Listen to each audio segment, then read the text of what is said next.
Boa noite, pessoal. Estamos começando mais um Fala aí, Jô, pela rede Connect Video Osasco.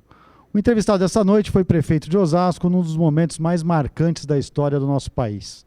Estou falando do ex-prefeito Humberto Parro, que participa hoje da nossa série histórica, onde estamos ouvindo todos os prefeitos que passaram pela administração da cidade de Osasco. Parro, é um prazer imenso recebê-lo aqui no Fala aí, Jô. Jô, eu que fico muito alegre de estar aqui. Agradeço muito o seu convite, o seu empenho para que eu aqui estivesse. E é um orgulho muito grande falar com você. E nesse momento, há muito tempo que eu não participo de atividades aqui em Osasco, você deve saber. Então eu estou muito feliz de voltar aqui hoje. E é um prazer mesmo. Como a gente estava comentando, essa série que nós estamos fazendo é um reconhecimento a todos os prefeitos, independente de partido político, de bandeira ideológica. É uma homenagem a todos os prefeitos que administraram a nossa cidade e que tanto contribuíram para que Osasco fosse o que é hoje. Vamos começar um pouquinho pela sua história. Você é professor por formação, mas começou sua carreira profissional no Bradesco, foi isso? Sim, eu sou professor formado em letras, né?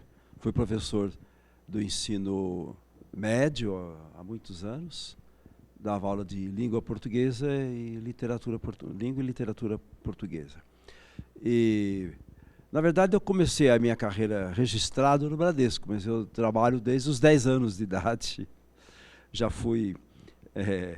trabalhei em lavanderia, já trabalhei no interior em armazéns de secos e molhados, já fui até auxiliar de cartório no interior, ajudava o escrevente a fazer casamentos, reconhecer firma, essas burocracias que existem nos cartórios, né? Mas onde eu aprendi muito na vida profissional, a me organizar, de fato, objetivar minhas ações assim como profissional, foi no Bradesco mesmo. Como a maioria das pessoas aqui em Osasco, né? Quase todo mundo passou pelo Bradesco. Na minha época, ou era Bradesco ou era Cobrasma, o grupo Cobrasma. Perfeito. E me fala uma coisa, entrando já na questão política, você, antes de ser prefeito, esteve já na administração municipal também? Olha, durante no ano de 1977, quando o Iguaçu teve uma vitória importante, né, para prefeito, eu participei numa sublegenda. E foi minha primeira aventura na política. Eu tinha certeza que eu não ia ganhar, mas os meus alunos me incentivaram, fizeram campanha, e eu acabei tendo uma votação boa. Nem alterei muito o resultado com o sistema de sublegenda, mas o Iguaçu, em reconhecimento da minha participação, me convidou e eu fui secretário de administração da prefeitura. Durante, acho que uns 7, 8 meses. Aí, por questões políticas, acabei saindo, mas foi uma experiência muito importante. Eu aprendi muito com o Iguaçu nesses meses. Aprendi muito os métodos de falar com o povo, a sua proximidade popular, a sua simpatia. Foi uma escola para mim. Que é diferente de ser professor, né? Sim, o professor você tem uma outra relação, né? Você lida com crianças, adolescentes, jovens, que também não tem uma relação de subordinação total. É uma relação mais de curiosidade, uma relação de crescimento. Não tem reivindicações, né? Não tem problemas. Ele só tem alegria, né? Adolescente só tem alegria. Esse é o bom dos adolescentes, não é? Né? E me diz uma coisa, e você foi prefeito de Osasco entre 83 e 88, foram 6 anos de mandato, né? Como foi o desafio de governar a cidade de Osasco, que já estava se tornando um dos maiores municípios do estado? Sim. Olha, eu hoje, com a minha idade, se alguém viesse me convidar para concorrer a um cargo desse, eu ia dizer, não, mas eu não estou capacitado para isso, né?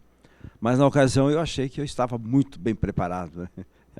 Achei que eu poderia fazer uma grande administração, talvez a melhor de todas. Eu poderia dizer até parafraseando um grande político nosso, vai dizer, nunca antes na história dessa cidade, né? Mas foi um desafio que eu quis, né? Eu quis ser prefeito.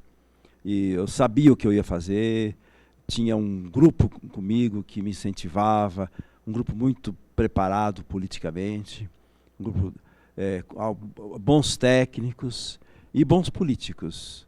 E a minha eleição foi uma surpresa, você sabe disso. Mas eu considero que nós tínhamos um programa, e esse programa nós executamos em grande parte, onde nós pudemos, nós executamos. É claro que não foi 100%, mas nós conseguimos executar esse programa.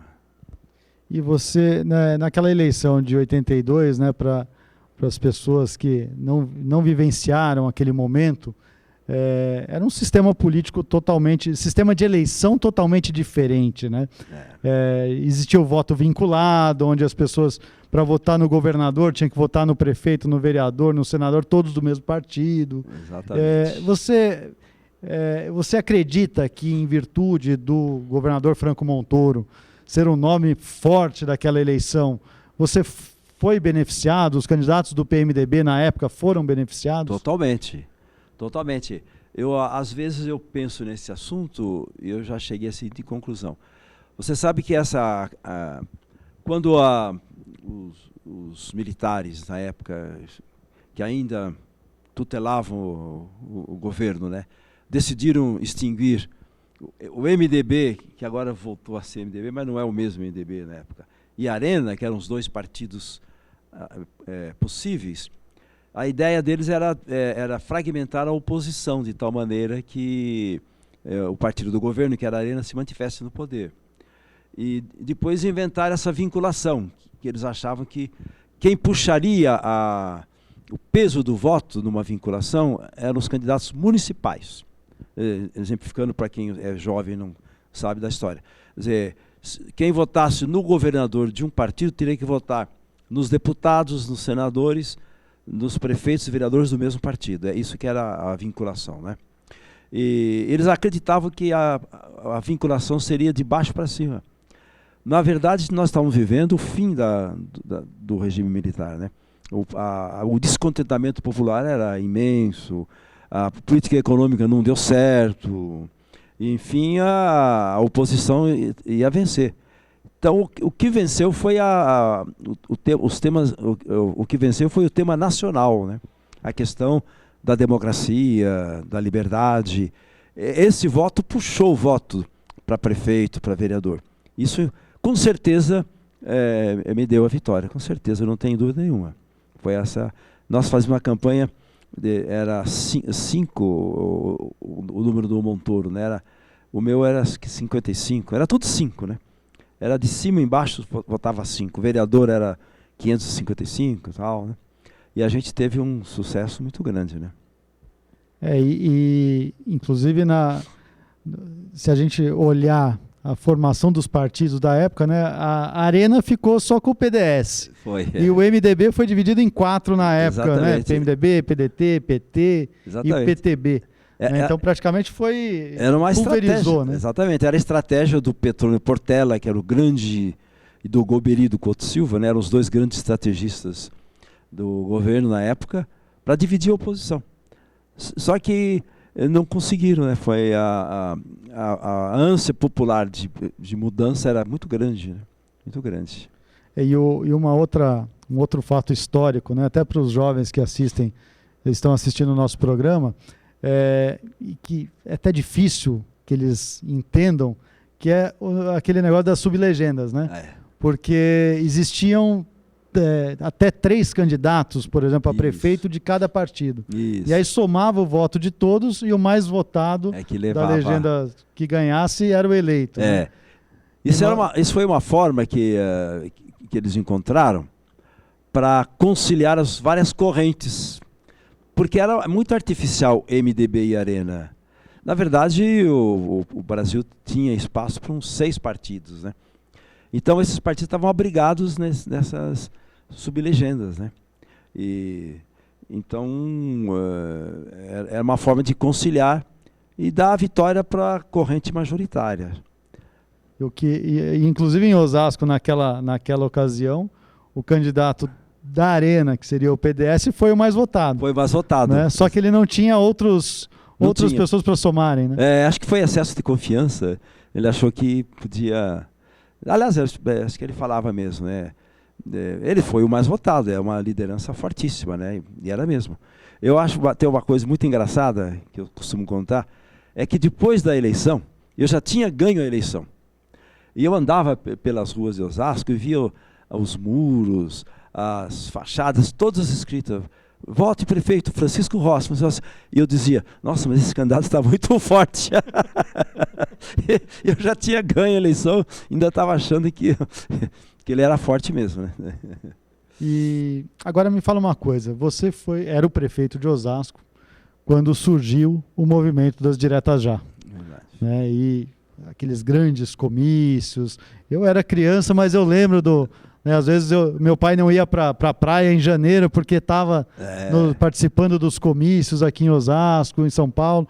E o PMDB, os partidos progressistas da época, né, sempre fazendo aquele grande movimento. Como foi ser o prefeito de uma das cidades mais progressistas do nosso estado, até do nosso país, num momento tão importante para a história política do Brasil?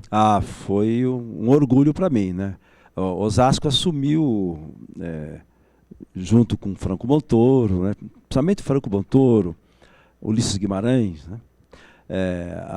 Osasco apoiou desde o início essa campanha pelas diretas, né?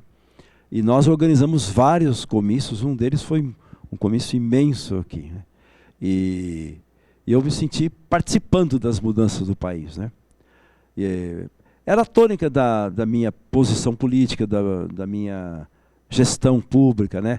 Uma gestão democrática, uma gestão participativa.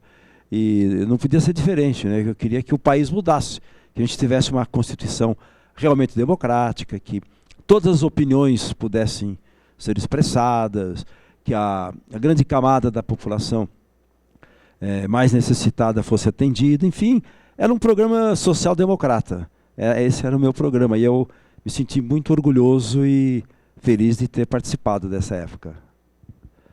Bom, pessoal, nós vamos fazer um breve intervalo e já a gente volta com o Fala aí, Jô, e o prefeito Humberto Parro. Até lá.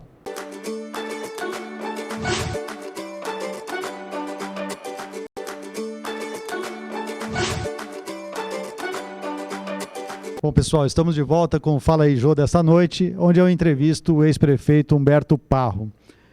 Parro, me fala uma coisa. Durante o seu mandato como prefeito, você chegou em 86, as eleições, né, para governador, deputado, e você naquela eleição foi feliz. Você conseguiu eleger dois deputados estaduais por Osasco, né, que foi o Bognari e o Tonka na época. Você estava com essa força, essa grande força. O que aconteceu depois, em 88, quando surgiu novamente uma outra liderança? Olha, eu acho que você fez uma pergunta que demandaria assim, uma análise bem grande, viu? Bem ampla da situação, né? Não só da situação sociopolítica, mas psicológica dos atores. O que eu acho que a gente estava bem forte mesmo. Era uma onda de fortalecer essas posições, digamos, mais, eu diria assim, entre aspas, mais progressistas na época. Foi inclusive o germe da formação de muitas lideranças, e até na ocasião do PSDB, que era o Partido Social-Democrata, um partido que tinha essa proposta social-democrata. Olha, houve vários fatores. Primeiro, eu acho que a liderança, uma liderança democrática, ela respeita as divergências. Então ela não tem eu nunca fui autoritário a ponto de impor as minhas posições.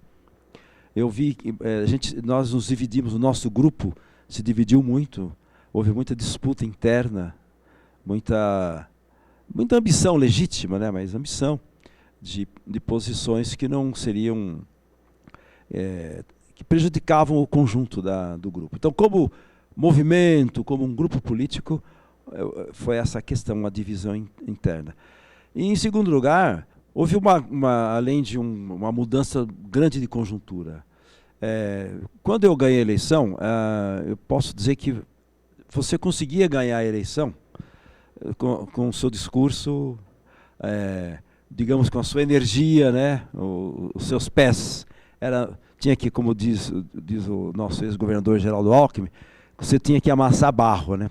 Quanto mais você amassava barro, mais você podia ganhar votos. Mas houve uma mudança rápida, drástica. A tecnologia entrou, o sistema a comunicação se aperfeiçoou, os políticos eram mais profissionais, menos profetas e mais profissionais. E isso possibilitou a ascensão ou o reforço de políticos mais entrosados com essa modernidade, do ponto de vista da comunicação. E, em consequência, também havia mais necessidade de recursos materiais. Então, quem não tinha um apoio muito grande financeiro, dificilmente ganhava a eleição. Então, esse fator foi fundamental. Os recursos financeiros eram importantes. Eu não sei como vai ser essa eleição agora, mas eles eram importantes. E não era o meu caso, eu não tinha tais recursos, né? E logo depois que você deixou a prefeitura também, veio a criação do PSDB, né? E você foi um dos pioneiros do PSDB aqui na nossa cidade, né? Como foi participar desse partido que acabou, junto com o PT, dominando todo o cenário político do nosso país até hoje, né? A verdade é assim, quem organizou o PSDB em Osasco foi o nosso amigo, companheiro Tonka Falsetti, né, que você mencionou aí, que foi nosso deputado, nós o ajudamos a se eleger, foi um bom deputado. E o Tonka organizou o partido. Eu tinha um acordo, inclusive com o Fernando Henrique Montoro, de me filiar ao PSDB logo que deixasse a prefeitura. E eu mantive, na época, no PMDB até o fim do meu mandato. Logo em seguida, eu me filiei. Mas eu fui um dos que ajudaram a organizar o PSDB.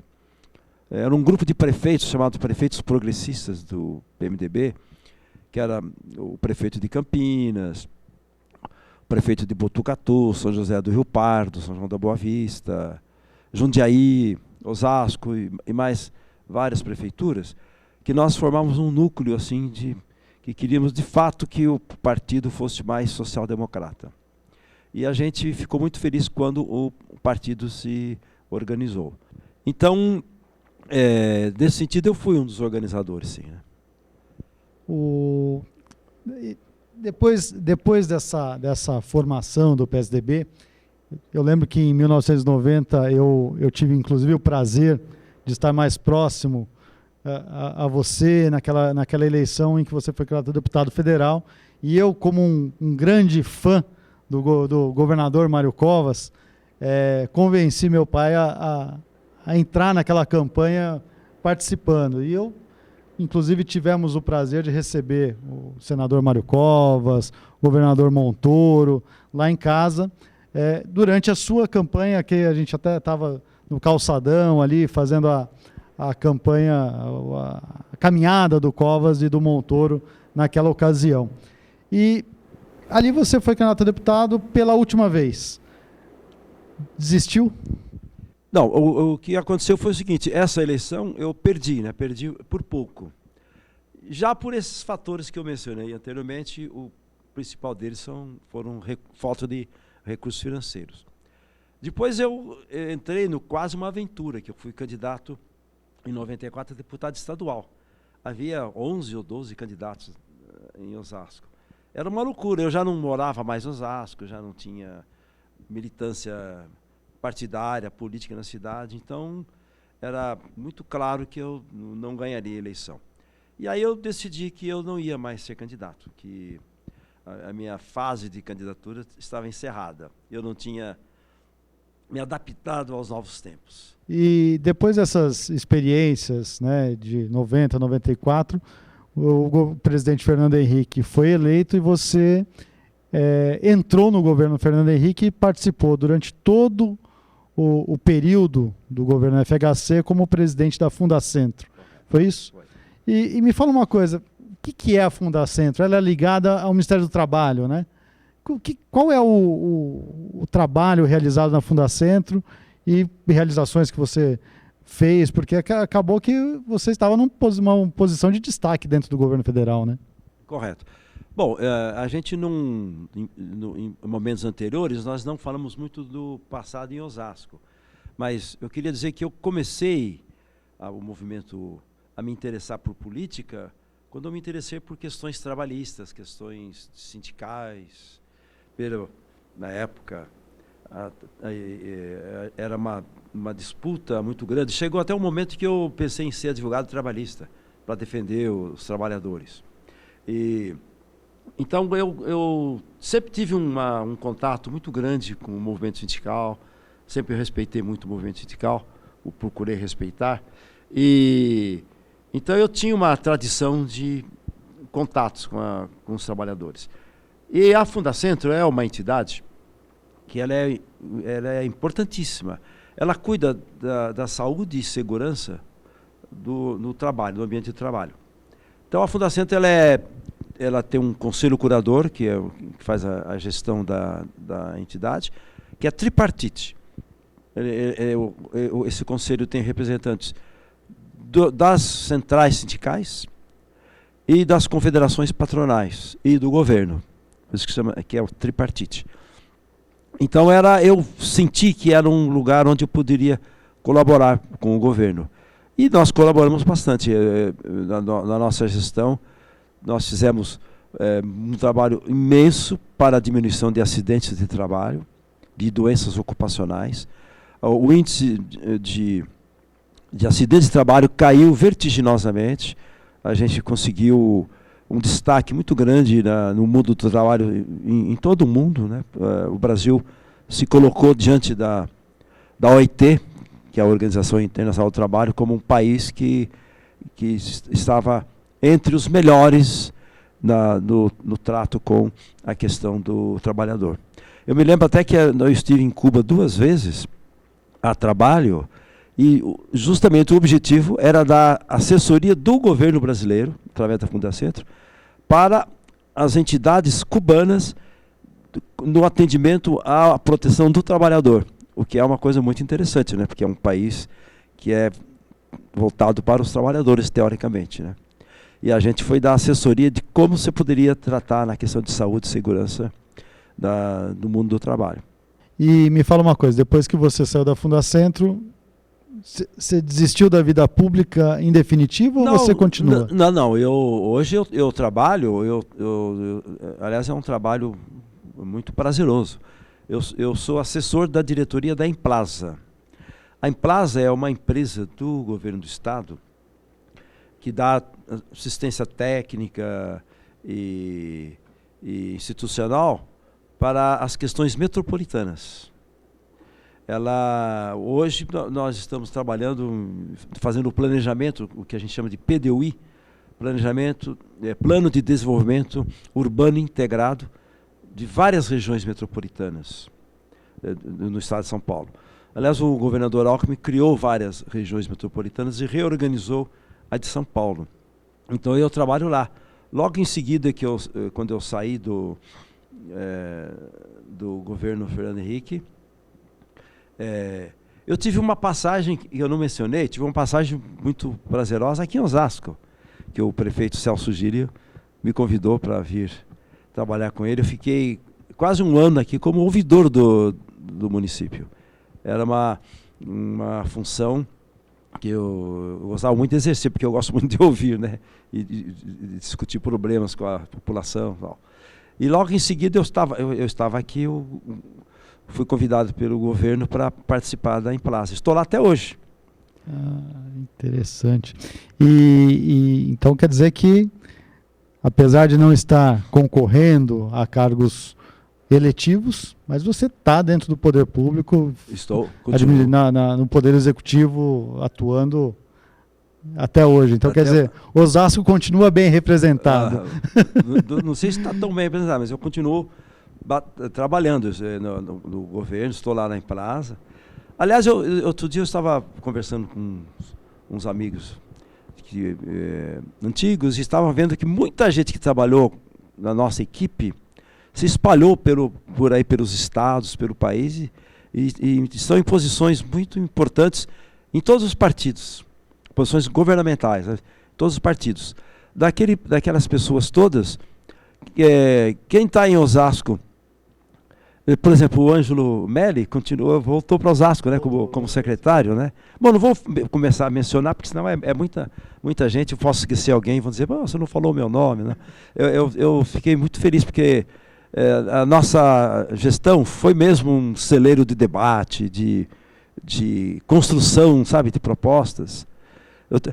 Eu posso falar no âmbito do legislativo, no nosso vereador Mário Luiz, que hoje está no Partido Socialista Brasileiro. Ele foi nosso líder na Câmara, né? Muito nosso amigo, respeito muito.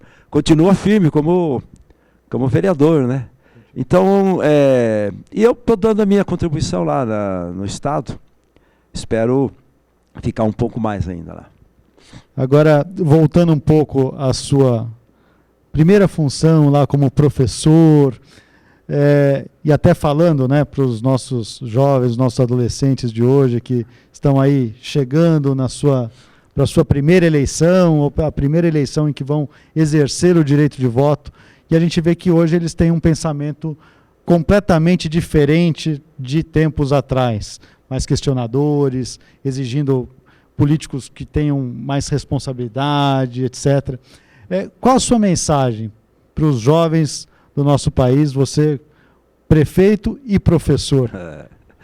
Aliás, você sabe que eu fico muito orgulhoso que ultimamente eu tenho encontrado muitas pessoas que eu encontro por aí na vida social e que vêm me cumprimentar, professor, como vai? E eles se lembram mais de mim como professor do que como prefeito. E eu acho que sou um professor nato, né? Eu gosto apesar de não dar aula há muito tempo, mas eu me sinto um professor.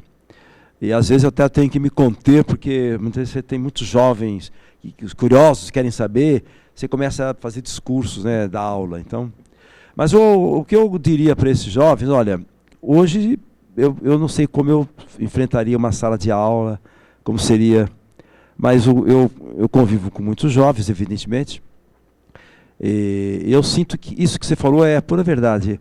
São muito questionadores, exigem muito do político. Acho que o político hoje, olha, sempre, mas hoje, a honestidade é fundamental. A honestidade de propósitos. Eu já ouvi muita gente, eu quero entrar na política, tal, uma conversa que não é uma conversa, um discurso comunitário, um discurso social, do conjunto.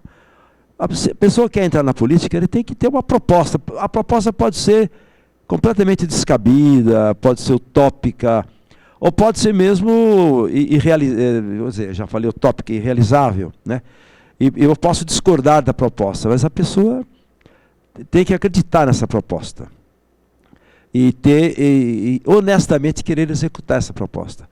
E o cargo público é para servir a comunidade, né? O cargo público é para servir a sociedade, não é para a gente se servir dele. Então a mensagem é essa, né? A honestidade continua sendo ainda uma virtude, talvez a fundamental para o exercício da vida pública. E para encerrar, o que você espera do nosso país? Eu espero que ele melhore. Eu espero que melhore muito. Que toda essa movimentação que estamos vendo, essas disputas, essa radicalização, que é uma radicalização que sempre houve, mas hoje ela aparentemente se exacerbou, mas é devido à facilidade da comunicação, você sabe disso, você é um comunicador, né? Das redes sociais, da grande mídia. Hoje qualquer pessoa expõe o seu ponto de vista, mesmo que seja algo estranho, né? Então parece que se radicalizou muito. Não, acho que a radicalização veio à tona, né? Agora, apesar de tudo isso, eu acho que eu gostaria de um país que a gente discutisse mais ideias, né? Em que eu não odiasse o meu concidadão por ele ser de um outro partido, ou por ele defender um candidato que eu não admiro, ou porque ele é de uma religião que não é minha. Mas no caso que nós estamos falando especificamente, é a política, é essa radicalização, entre aspas, da política, que ela tem que ser feita, mas em ideias, não transformando em questões pessoais, ou transformando numa disputa tipo de torcida. Só para encerrar, outro dia eu li alguém postou no Facebook, falando a diferença entre uma pessoa de direita e a pessoa de esquerda. Eu não vou dizer a classificação que ele disse de um de outro, mas ele disse, não, a pessoa de... ela respeita ela não respeita o próximo, ela discorda do próximo, ela acredita em ideologias espúrias, ela não sei o que, não sei o que, não sei o que, faz uma lista. E a pessoa da minha ideologia é o contrário. Aí eu respondi, não, você está falando, não é de uma pessoa que é de direita ou uma pessoa que é de esquerda. Você está falando de um fanático, que pode ser de direita ou de esquerda. Esse não respeita ninguém. Agora, quem é de direita ou de esquerda e que é democrático, ele não age assim. Então, esse que é o país que eu quero, um país realmente democrático. Democrático e sem radicalizações, né? Porque é isso que está levando, muitas vezes, a chegar às vias de fato, coisas que nem na política, nem no futebol, nem na religião se tolera. O que tem que existir é justamente a tolerância e o respeito ao próximo, concorda? Concordo, exatamente, é isso que eu quero dizer.